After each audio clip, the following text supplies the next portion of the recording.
जैसा कि आप सभी को ज्ञात है कि तख्ता पलट की कहानी काफी लंबे से दशकों से चलती आ रही है। ऐसे में भारत के पड़ोसी देश नेपाल में जिस प्रकार से तख्ता पलट हुआ है, उसके बाद से ही भारत के गृह मंत्री अमित शाह भी चौकन्ने हो चुके हैं। अब आपको बता दें कि गृह मंत्री अमित शाह की तरफ से कहा गया है कि 1974 के बाद से देश में जितने भी आंदोलन धरने पे हुए हैं उनकी जाँच की जाएगी। 1974 के बाद देश में कितने विरोध प्रदर्शन हुए, इन प्रोटेस्ट की फीडिंग किसने की, इसके पीछे मकसद क्या था, अब इस सब की जांच होगी। जांच कौन करेगा, इसके आदेश पर होगी। अब ऐसे में सवाल ये उठता है कि गृह मंत्री अमित शाह को ये करने की नौबत क्यों आई।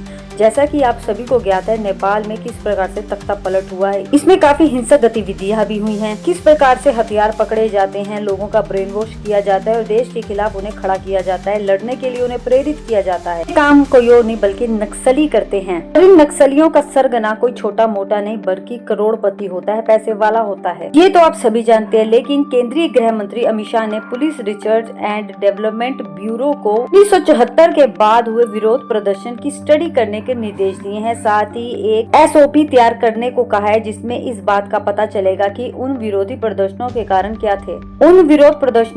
क्या थे, इसकी फीडिंग कौन कर रहा था और इन प्रदर्शकों के पीछे किसका हाथ था। एक रिपोर्ट के अनुसार जुलाई के आखिरी हफ्ते में इंटेलिजेंस ब्यूरो यानी IB की ओर से दिल्ली में एक सेमिनार रखा गया है। राष्ट्रीय सुरक्षा रणनीति सम्मेलन 2025 के नाम से इस सम्मेलन में जांच के निर्देश जारी किए गए थे। रिपोर्ट में सीनियर अधिकारी के हवाले से बताया गया था कि police research and development bureau को विशेष रूप से इस प्रदर्शनों के कारणों के पैटर्न और परिणामों का विश्लेषण करने के लिए कहा गया है। इसमें विरोध प्रदर्शन में पर्दे के पीछे कौन लोग शामिल है, इसकी भी विशेष जांच हो। भविष्य में बड़े पैमाने पर आंदोलन को रोकने के लिए रिजल्ट के आधार पर एक SOP तैयार किया जाए, जिसमें भविष्य में वेस्टर्न इंटरेस्ट की ओर से भड़काए जाने की सूरत में बड़े आंदोलनों को रोकने में मदद मिलेगी। गृह मंत्री अमित शाह के निर्देश के बाद अब केंद्रीय गृह मंत्रालय के अंदर आने वाले BPR&DN टीम गठित करने की प्रक्रिया में है।